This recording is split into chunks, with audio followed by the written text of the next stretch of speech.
Episode 15, 2002. See, now I told you there'd be more gushing about Kyle Katarn, all right? But this is the last time, I swear. After absolutely loving the first Star Wars first-person shooter, and then moving on to the first Star Wars first-person shooter with lightsabers, when I first caught a glimpse that a sequel was being made in the Quake 3 engine, where your lightsaber actually made effects on the wall, I was so incredibly excited. I had my father go to a friend of his house that had the internet to download every single screenshot he could possibly find just so I could look at them literally every day. He even went through the process of photoshopping one of the screenshots into a desktop for me, which I had literally up until the game actually released. The story of the game actually starts off with Kyle Katarn not having any force powers, and obviously they had to create a narrative as to why he didn't have his force powers and didn't have a lightsaber and wasn't a Jedi Master. Now, the expansion pack to the previous game, it kind of gave a bit of an explanation as to why.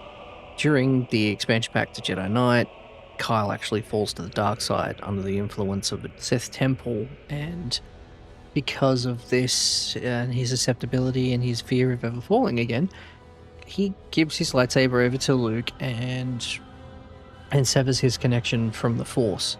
Now, this is all done off-screen, supposedly after Mysteries of the Sith, and it introduces him and his pilot partner again being mercenaries for the New Republic, where President Mon Mothma sends them on a mission to reconnaissance a Imperial remnant base, where there is communication about the Valley of the Jedi, which is a key MacGuffin from Jedi Knight. Now, during the process of this investigation, Jan Ors gets captured by Kyle's soon-to-be new nemesis, Desan. Pros and cons of the nemesis Desan. Pro, he's not a Sith, and nor does he ever refer to himself as a Sith or a Dark. Con, he is literally the Dark Jedi version of Barney the fucking dinosaur. Which is literally the only complaint I have for this game, is that Desan was a really goofy idea. Just his design. Everything else about the character is amazing. The voice acting, the feel of the character, the design of the character's motivations, all brilliant, except he's a purple dinosaur. Why did they make him fucking purple?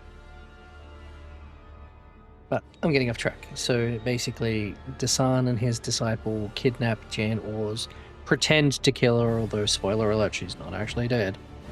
And this sends Kyle into a rage, and he doesn't have time to retrain, so he goes to the Valley of the Jedi to kind of shortcut getting his force powers back, which of course was Desan's plan, so he followed him there. And the general gist of Desan's reason for wanting the Valley of the Jedi is to forcefully implant the ability to use the Force into soldiers, making the reborn troops.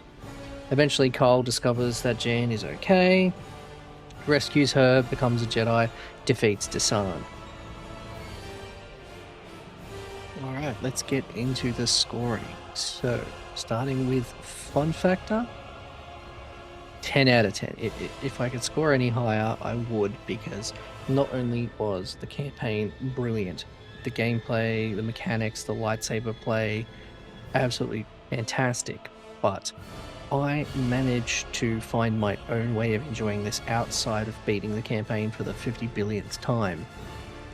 You can spawn NPCs in maps by using command line and using the cheats, but you can also go into multiplayer maps, which are a little bit more open and there's a little bit less going on. So I would go into my favorite map, which was FFA_Nar Shaddaa, spawn stormtroopers on railings, and then just yeet them off using the Force. It was bliss, just absolutely fun. Graphics. Now I'm gonna have to give this a 9 because almost everything looked amazing at the time, except the characters' faces and their animations. The faces really put me off from giving it a 10 out of 10. They were always a little goofy looking. Replayability, now I'm gonna give this an 8. And although when this game was new, I was able to play the campaign over and over again, and I was able to go into the multiplayer maps and spawn things and have fun there. When this game came out, there were other games that I had, and after beating the campaign 2 or 3 times and having fun in multiplayer, I would constantly be switching into other games because I'd start to get bored of doing it. I'd return, but still.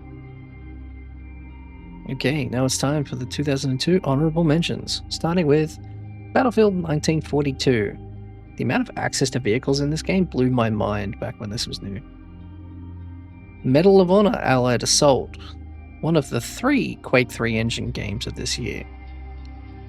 Soldier of Fortune 2 Double Helix, the 3rd of the Quake 3 engine games for this year.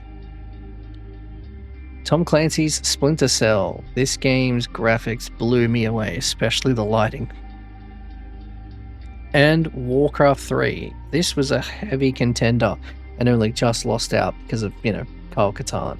This is what I would flip back and forward with between the Jedi Outcast and this.